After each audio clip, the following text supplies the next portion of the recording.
Old Stephen descended the 2 white steps, shutting the black door with the brazen doorplate, by the aid of the brazen full stop, to which he gave a parting polish with the sleeve of his coat, observing that his hot hand clouded it. He crossed the street with his eyes bent upon the ground, and thus was walking sorrowfully away, when he felt a touch upon his arm. It was not the touch he needed most at such a moment, the touch that could calm the wild waters of his soul, as the uplifted hand of the sublimest love and patience could abate the raging of the sea, yet it was a woman's hand too. It was an old woman, tall and shapely still, though withered by time, on whom his eyes fell when he stopped and turned. She was very cleanly and plainly dressed, had country mud upon her shoes, and was newly come from a journey. The flutter of her manner, in the unwonted noise of the streets, the spare shawl, carried unfolded on her arm, the heavy umbrella, and little basket, the loose long-fingered gloves, to which her hands were unused, all bespoke an old woman from the country, in her plain holiday clothes, come into Coketown on an expedition of rare occurrence. Remarking this at a glance, with the quick observation of his class, Stephen Blackpool bent his attentive face, which, like the faces of many of his order, by dint of long working with eyes and hands in the midst of a prodigious noise, had acquired the concentrated look with which we are familiar in the countenances of the deaf, the better to hear what she asked him. "Pray, sir," said the old woman, "didn't I see you come out of that gentleman's house," pointing back to Mr. Bounderby's. "I believe it was you, unless I have had the bad luck to mistake the person in following?" "Yes, missus," returned Stephen, "it were me." "Have you'll excuse an old woman's curiosity, have you seen the gentleman?" "Yes, missus." "And how did he look, sir?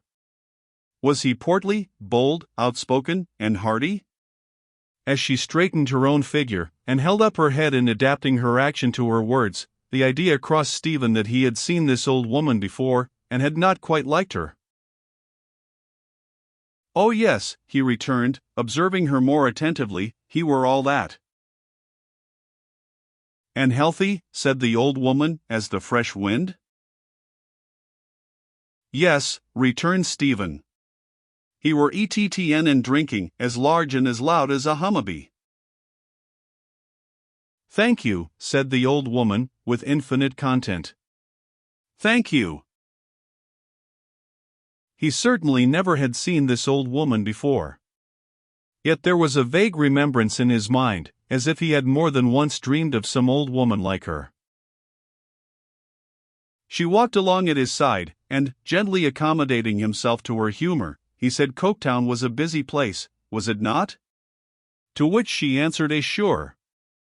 "Dreadful busy." Then he said, she came from the country, he saw?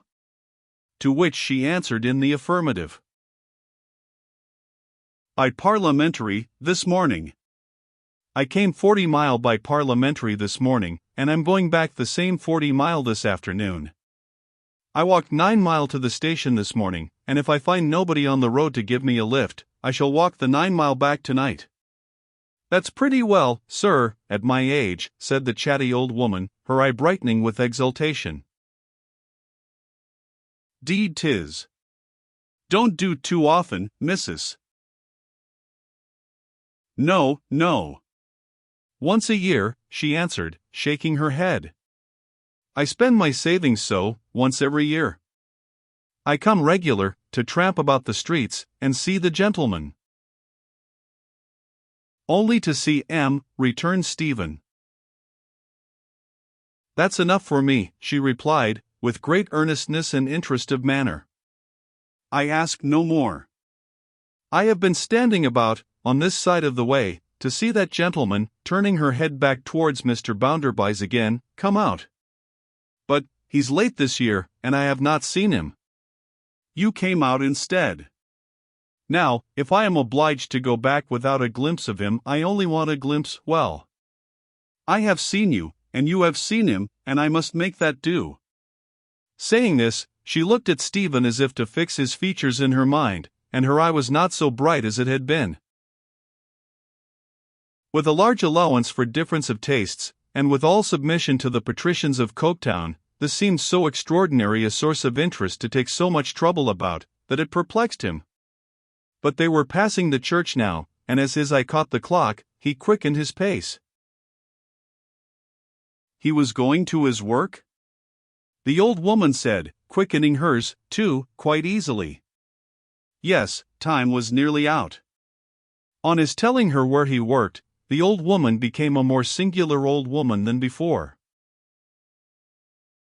"Aren't you happy?" she asked him. "Why, there's almost nobody but has their troubles, missus," he answered evasively, because the old woman appeared to take it for granted that he would be very happy indeed, and he had not the heart to disappoint her. He knew that there was trouble enough in the world, and if the old woman had lived so long, and could count upon his having so little, why so much the better for her, and none the worse for him. "Aye. You have your troubles at home, you mean," she said. "Times. Just now and then," he answered, slightly. "But, working under such a gentleman, they don't follow you to the factory?" No, they didn't follow him there," said Stephen. "All correct there. Everything accordant there." He did not go so far as to say, for her pleasure, that there was a sort of divine right there, but I have heard claims almost as magnificent of late years. They were now on the black by-road near the place, and the hands were crowding in. The bell was ringing, and the serpent was a serpent of many coils, and the elephant was getting ready. The strange old woman was delighted with the very bell. It was the beautifulest bell she had ever heard, she said, and sounded grand.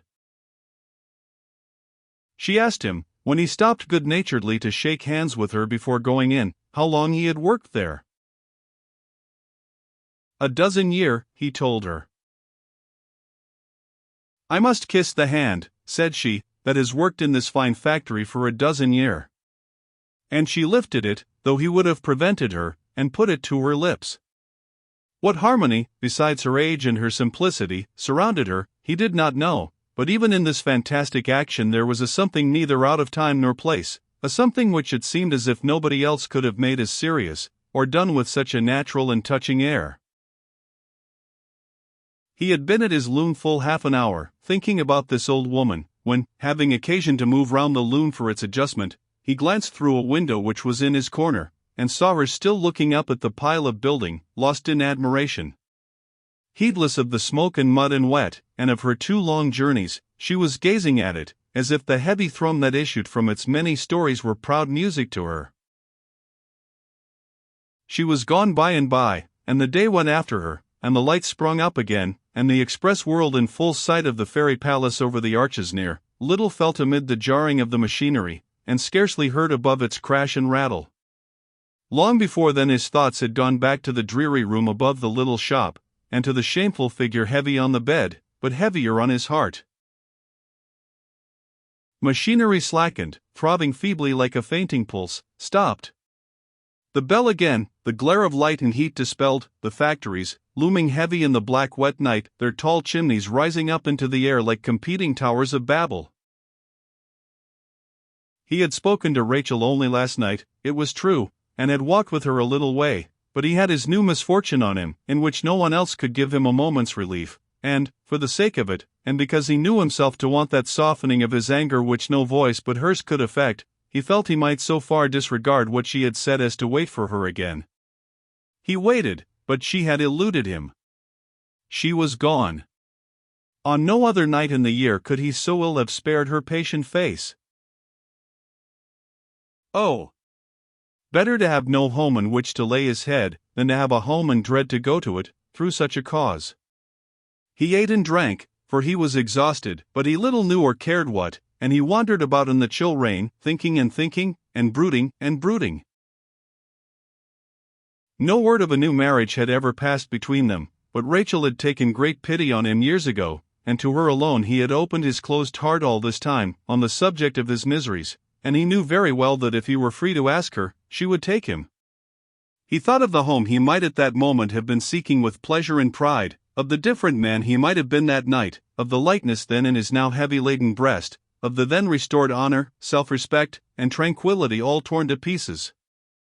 He thought of the waste of the best part of his life, of the change it made in his character for the worse every day, of the dreadful nature of his existence, bound hand and foot to a dead woman, and tormented by a demon in her shape. He thought of Rachel, how young when they were first brought together in these circumstances, how mature now, how soon to grow old. He thought of the number of girls and women she had seen marry, how many homes with children in them she had seen grow up around her, how she had contentedly pursued her own lone quiet path for him, and how he had sometimes seen a shade of melancholy on her blessed face, that smote him with remorse and despair. He set the picture of her up, beside the infamous image of last night, and thought, could it be, that the whole earthly course of one so gentle, good, and self-denying, was subjugate to such a wretch as that?